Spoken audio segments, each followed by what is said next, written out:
اور کیا کر لیں پورے قرآن پاک سن لیں. اور پورے کا قرآن پاک پڑھنے میں کیا ساری رات لگ جاتی ہے کیا؟ 10 اور 12 منٹ کا فرق ہو جاتا ہے. علم ترى کیف میں اور قرآن پاک میں کہیں 10 منٹ کا فرق کہیں 12 منٹ کا فرق، زیادہ فرق ہوتا نہیں. اس لیے اگر ایسا ہے تو ضرور حافظ کی تراویح سننی چاہیے، یہ سمجھ کر کہ سال بھر تو ہم سنتے نہیں ہیں، علم ترى لیلا بھی سنتے رہتے ہیں. چلو آج جو ہے وہ پورا قرآن پاک الف لام سے لے کر الحمد شریف سے لے کر والناس تک سن لیں گے، اس کی کوشش کر لیں گے. اس میں ایک اور سوال لکھا ہے، اس کا جواب اگرچہ آ چکا ہے بیان میں، لیکن چونکہ سوال انہوں نے لکھا ہے کہ بعض لوگ ایسے ہیں جو کسی جگہ اجتماعی اعتکاف کرتے ہیں جہاں کوئی بڑا عالم ہوتا ہے، کوئی بزرگ ہوتا ہے، تو کیا وہاں اعتکاف کر سکتے ہیں؟ ابھی روایت آئی اللہ کے نبی صلی اللہ علیہ وسلم نے زلفی خیمے سے اپنا سری مبارک باہر نکالا، فرمایا کہ میں شب قدر کی تلاش میں بیٹھا تھا، جو لوگ میرے ساتھ اعتکاف میں تھے، جو لوگ میرے ساتھ، یہ بخاری اور مسلم دونوں کی روایت ہے، وہ آخری عشرے کا اعتکاف کر رہے ہیں. معلوم ہے کہ جس طرح سے صحابہ کرام اللہ کے نبی صلی اللہ علیہ وسلم کی خدمت میں وہاں اعتکاف کرتے تھے، اس طرح سے کوئی عالم ہو، کوئی بزرگ ہو، شیخ ہو، اس کے پاس جا سکتے ہیں. اپنی مسجد میں اعتکاف کرنا یہ افضل ہے، کیا ہے. اور وہاں جو جاتے ہیں تربیت کے لیے، کس کے لیے؟ اور بھی مقصد ہوتا ہے کہ ملیں گے، تربیت ہوگی، کچھ سیکھیں گے، ورنہ اپنی مسجد میں تو صرف اعمال کر لیں. پھر دوسری بات ہے کہ سارا گاؤں موجود ہے، اعتراض کریں گے اس پر، آپ اس جگہ کیوں گئے؟ بھائی آپ تو یہاں گاؤں کا گاؤں موجود تھا، آپ بھی تو مسلمان ہیں، آپ میں ایک کیوں نہیں بیٹھا؟ تو بیٹھتے ہی نہیں لوگ اعتکاف میں. اس لیے اجتماعی اعتکاف بھی کر سکتے ہیں. اور ایک مسجد میں اگر گاؤں والے بھی 10-15 جمع ہو جائیں تب بھی کوئی حرج نہیں ہے. مسجد نبوی میں لاکھوں لوگ اعتکاف میں ہوتے ہیں، جاتے نہیں یہاں سے، تمام ملکوں سے جاتے ہیں اعتکاف کرنے کے لیے مسجد نبوی میں، بعض لوگ مسجد حرام میں بھی کر لیتے ہیں. اس میں لکھا ہے کہ رمضان میں اختلافی مسائل پر بحث کرنا کیسا ہے؟ ایک عام انسان کے لیے ظاہر سی بات ہے، ایک عام آدمی کے لیے رمضان کے علاوہ بھی بحث کرنے کی اجازت ہی نہیں، اس سے تو نقصان پہنچتا ہے نا. کیا ضرورت ہے بحث کرنے کی؟ کیا سگریٹ پینے سے وضو ٹوٹ جاتا ہے، روزہ ٹوٹ جاتا ہے؟ ظاہر سی بات ہے، سگریٹ پی لے گا تو روزہ ٹوٹ جائے گا نا، پورا ٹوٹ جائے گا. بلکہ سگریٹ تو دور کی بات ہے، جو انہیلر استعمال کرتے ہیں نا، وہ جن کو استھما کی بیماری ہوتی ہے، اس کا روزہ ٹوٹ جائے گا، اس کا روزہ ٹوٹ جائے گا اس سے. اسی طرح لکھا ہے کہ رمضان میں تہجد کب پڑھ سکتا ہے؟ جب آپ سحری کھانے کے لیے اٹھتے ہیں تو سحری کھانے سے پہلے تہجد پڑھ لیجئے، اس کے بعد سحری کھا لیجئے، یا کہ پہلے سحری کھا لیجئے اس کے بعد موقع ہو تو تہجد پڑھ لیجئے. بہتر تو یہی ہے کہ پہلے تہجد پڑھ لیں، اس کے بعد سحری کھا لیں. سحری آخر وقت میں کھانی ضروری ہے. اور اس میں ایک مسئلہ انہوں نے اور بھی لکھا ہے کہ صبح صادق کے بعد سحری کھا سکتے ہیں یا نہیں، یہ بہت اہم مسئلہ ہے. یہاں کشمیر میں مشہور ہے کہ اذان کے بعد بھی کھا سکتے ہیں، اور بعض حضرات تو مسجدوں میں بتاتے ہیں کہ ہے وہاں کی پتی کا اسٹون آچن پروائی کے، اور روایت نقل کرتے ہیں، یا تو ابو داؤد کی روایت نقل کرتے ہیں یا روایت نقل کرتے ہیں، ایک ٹکڑا نقل کرتے ہیں دوسرا ٹکڑا نہیں. روایت ہے، کیا روایت ہے؟ روایت اس کے بارے میں بخاری شریف کی روایت ہے. حضرت عبداللہ ابن عمر سے بھی روایت ہے، وہ فرماتے ہیں کہ اللہ کے نبی صلی اللہ علیہ وسلم نے فرمایا ان بلالا یؤذن باللیل، بلال حبشی رضی اللہ تعالیٰ عنہ رات کی اذان دیتے ہیں، سحری کی اذان. کیا جی آپ نے فرمایا کہ بلال حبشی کون سی اذان دیتے ہیں؟ بلال حبشی رات کی اذان دیتے ہیں. پھر میں فکلوا واشربوا حتی ینادی ابن ام مکتوم، اس لیے کھاؤ اور پیو یہاں تک کہ دوسری اذان ہو جائے. کون سی اذان؟ اور دوسری اذان کون دیتا تھا؟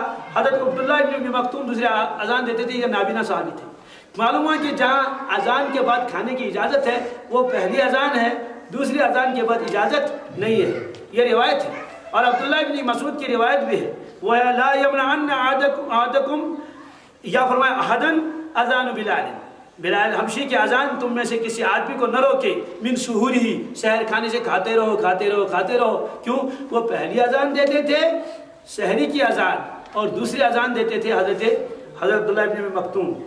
اس میں ایک مسئلہ لکھا ہے کہ جس عورت کو اللہ تعالیٰ نے بخشائش عطا فرمائی ہو تو وہ روزہ رکھ سکتی ہے یا نہیں رکھ سکتی؟ اس کا جواب یہ ہے کہ اگر اس کو یہ محسوس ہو کہ اگر میں نے روزہ رکھا تو میرے بچے کو کیا ہے، اس کو خوف ہے، اس کو اندیشہ ہے نقصان کا، اور ڈاکٹر بھی بتا دے تو اس کو چاہیے کہ وہ روزہ نہ رکھے. لیکن کوشش تو کرے میں نے روزہ رکھنے کے لیے، کرنا اندیشہ ہے ڈر کا تو روزہ نہ رکھے، اجازت دے دی ہے شریعت نے. ایسے جو اپنے بچے کو دودھ پلاتی ہے، بچے کو دودھ پلاتی ہے اگر وہ گائے کا دودھ پیتا ہے تو مسئلہ ہی نہیں، لیکٹوجن پیتا تو کبھی مسئلہ نہیں۔ اگر کبھی ماں کا دودھ پیتا ہے کبھی گائے کا، تو بہتر یہ ہے کہ گائے کا دودھ پلاتے رہیے، ماں روزہ نہ چھوڑے، کیوں بعد میں یہ روزے پورے ہو نہیں پاتے، بڑی دشواری ہوتی ہے۔ لیکن اگر وہ صرف ماں کا دودھ پیتا ہے اور دودھ کم ہو جاتا ہے تو وہ روزہ رکھنے کی اس کو اجازت، یعنی اس کو روزہ توڑنے کی اجازت ہے کہ روزہ مت رکھو، کیونکہ اس پر اثر پڑے گا کس پر؟ کتنا شریعت ہمارا آسان ہے، اللہ۔ بوڑھے کو اجازت دے دی، حاملہ کو اجازت دے دی، مرضعہ کو اجازت دے دی۔ ایسے ایک مسئلہ بہت اہم لکھا ہے کہ لوگ روزے کی حالت میں ٹوتھ برش کرتے ہیں، ٹوتھ برش کرتے ہیں نا، وہ لگاتے ہیں، اس میں تو خالی برش اگر ہوگا تو کوئی بات نہیں، لیکن اگر اس میں وہ پیسٹ لگا ہوا ہے تو ظاہر سی بات ہے روزہ مکروہ ہو جائے گا، اس کو استعمال نہیں کرنا چاہیے۔ بہرحال اور بھی سوالات آ رہے ہیں، دیکھ لیتے ہیں۔ یہ ایک مسئلہ لکھا ہے کہ مستورات کا اپنے گھروں میں خاص معمول اور خاص احکام بیان فرما دیں۔ صحیح سوال ہے۔ مستورات اپنے گھر میں جہاں وہ اعتکاف کریں گے یا اعتکاف نہ بھی کریں تو تلاوت کر لیں، درود پاک کی کثرت کر لیں، اور فضائل اعمال کو کوئی ایک آدمی کو سنائے۔ فضائل اعمال میں حضرت شیخ علیہ رحمۃ نے لکھا ہے ہمارے گھر کی بچیاں 10 20 پارے پڑھ لیتی ہیں، لوگوں کو تعجب ہو جائے گا، اس لیے کہ سارا خاندان حافظ تھا، سارا خاندان۔ ہم تو اتنا نہیں کر سکتے ہیں، 20 پارے ہمیں کون پڑھ لے گا، لیکن کم از کم 20 نے صحیح ایک تو پڑھ سکتے ہیں نا، 2 تو پڑھ سکتے ہیں۔ اس سے درود شریف کی وہ کثرت کر لیں، اور حدیث پاک میں ہے کہ لا الہ الا اللہ کی کثرت کر لو رمضان کے مہینے میں، لا الہ الا اللہ کی کثرت کرو، استغفار کی کثرت کر لو۔ اس لیے لا الہ الا اللہ 100 1000 2000 مرتبہ پڑھ لیں، لا الہ الا اللہ لا الہ الا اللہ، درمیان میں محمد رسول اللہ صلی اللہ علیہ وسلم۔ ایسے استغفار کی کثرت خود اللہ کے نبی سے فرمائی۔ ایسے آپ نے فرمایا اللہ سے جنت مانگو، کیا اللہم انی اسألک الجنہ، اللہم انی اسألک الجنہ۔ ایسے آپ نے فرمایا دوزخ سے اللہ تعالیٰ سے پناہ مانگو، یہ لکھا ہے۔ مستورات کے لیے حکم تراویح اکیلے پڑھیں یا جماعت سے؟ مستورات اکیلے پڑھ لیں گے، اور اگر کہیں ایسا ہو اپنے گھر کا کوئی حافظ ہو تو وہ اگر مسجد میں اپنے عشاء کی نماز پڑھ کے آ کے ان کو تراویح پڑھائے، اس کی بھی اجازت ہے۔ لیکن غیر مسلم کے ہاتھ سے افطار کر سکتے ہیں یا نہیں، یہ سوال تو پورا واضح نہیں ہے، لکھنا کیا چاہتے ہیں کہ غیر مسلم سے افطار کرے گا؟ افطار تو اپنے گھر میں کر لے گا۔ اگر اس کا سوال کرنے کا یہ مطلب ہے کہ غیر مسلم کے ہوٹل میں آدمی جاتا ہے افطار کرنے کے لیے، اگر یہی مطلب ہے تو یہ دیکھا جائے گا وہ کہاں کا مسئلہ ہے۔ کشمیر والا مسئلہ تو ہوگا نہیں، سفر میں کہیں ہے اور کہیں افطاری کا انتظام نہیں ہے، وہاں وہ چائے بنا رہا ہے۔ وہ تو رمضان کے بارے میں بھی یہی حکم رمضان کے علاوہ بھی ہے کہ وہاں ان کے ہاتھوں سے اگر کوئی چیز جیسے لڈو خرید لیتے ہیں، جو مٹھائیاں بناتے ہیں، ایسے چائے بنا لی تو اس کی اجازت ہے، اس میں ممانعت نہیں ہے۔ البتہ ان کے ہاتھ کا ذبیحہ حرام ہے، باقی وہ چائے بنا لے۔ یہاں تو سارے لوگ بسکٹ بھی تو انہیں کا بنا ہوا آتا ہے نا، تو اس میں افطاروں کا حرج نہیں ہے۔ افطار کرانے والے کی کمائی اگر حرام ہو تو اللہ کے بندے، جس کی کمائی حرام ہو اس کو افطار کریں گے ہم؟ البتہ آپ ہر مسلمان کے بارے میں یہی کہیں گے اس کی کمائی حرام، اس کی کمائی حرام، اس کی اجازت نہیں ہے۔ وہ جس کی کمائی بالکل حرام ہو، معلوم ہے کہ شراب کا کاروبار کر رہا ہے، اور یہاں بہت سارے علاقے ایسے بھی ہیں، ویسے انہوں نے مسئلہ صحیح لکھا ہے، وہ لوگ چرس کا کام کرتے ہیں کیا، اور آپ کو تعجب ہو جائے گا، جہالت کا یہ عالم ہے، جہالت کا ایک عالم۔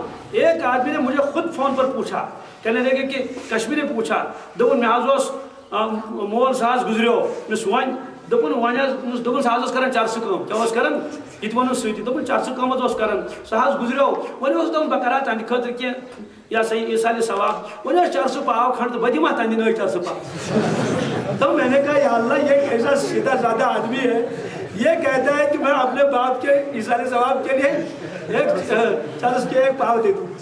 کیا جہالت ہے، بے خبری کتنی ہے۔ وہ یہ سمجھا کہ یہ تو کوئی حرام چیز ہے نہیں۔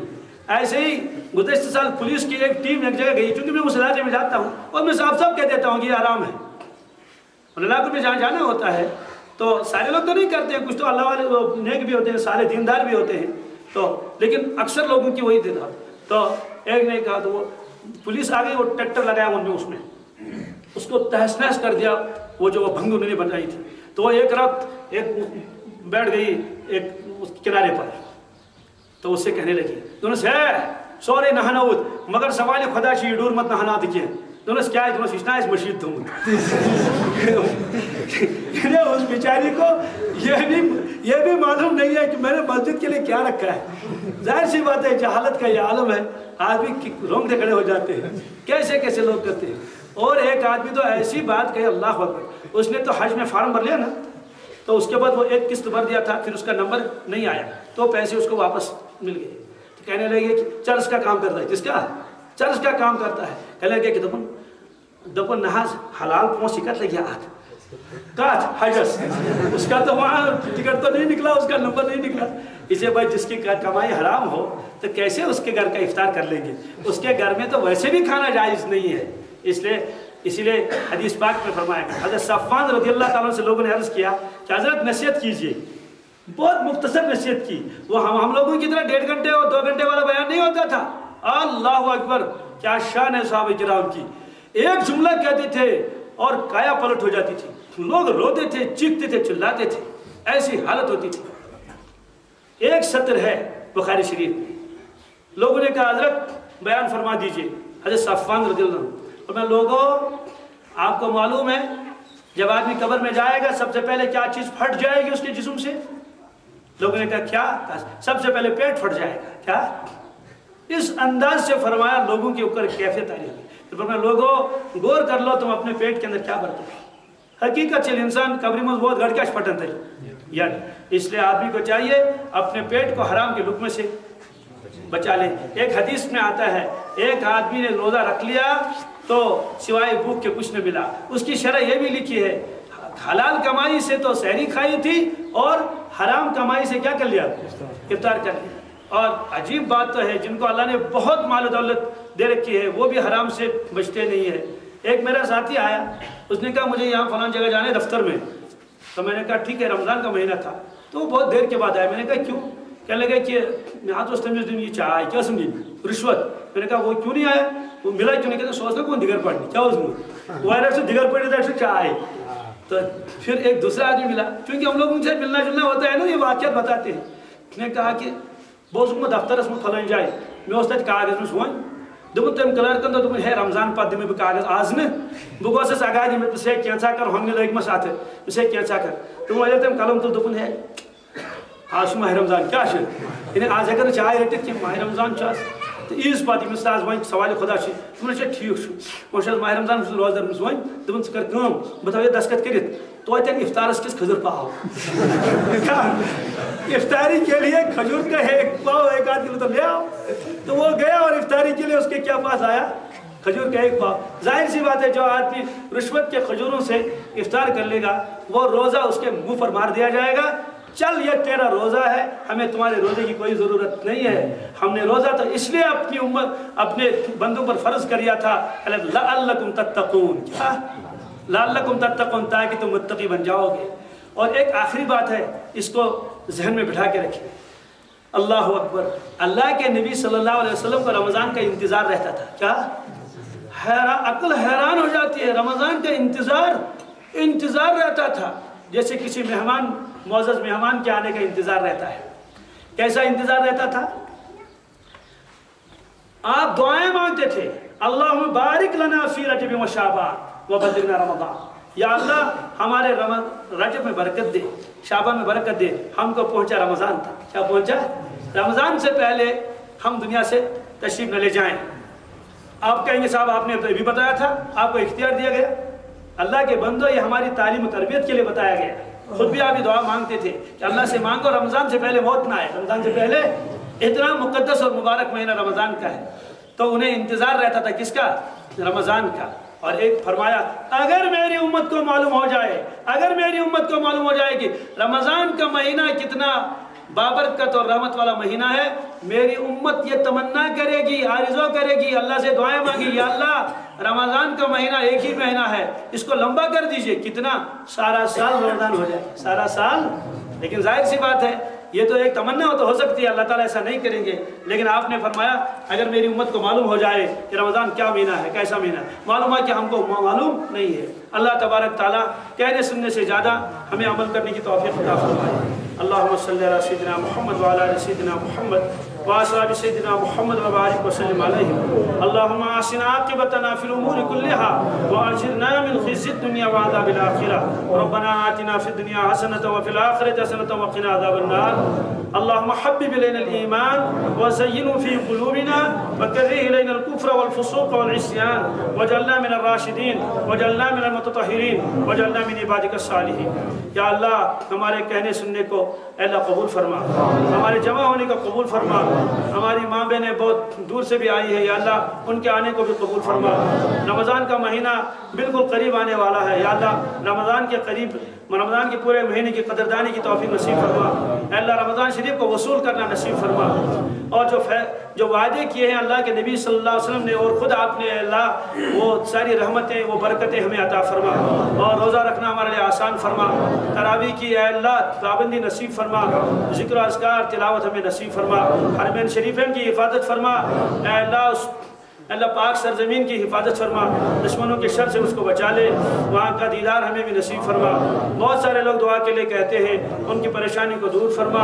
اس پوری بستی کو آباد فرما، اس مسجد پاک کو آباد فرما دیجیے. جن لوگوں نے عظیم الشان مسجد تعمیر کی ہے، اللہ بہترین بدلہ ان کو دنیا و آخرت میں عطا فرما. اے اللہ ہماری دعاؤں کو محض اپنے فضل و کرم سے اور رسول اللہ صلی اللہ علیہ وسلم کے صدقے طفیل میں قبول فرما. ربنا تقبل منا انک انت السمیع العلیم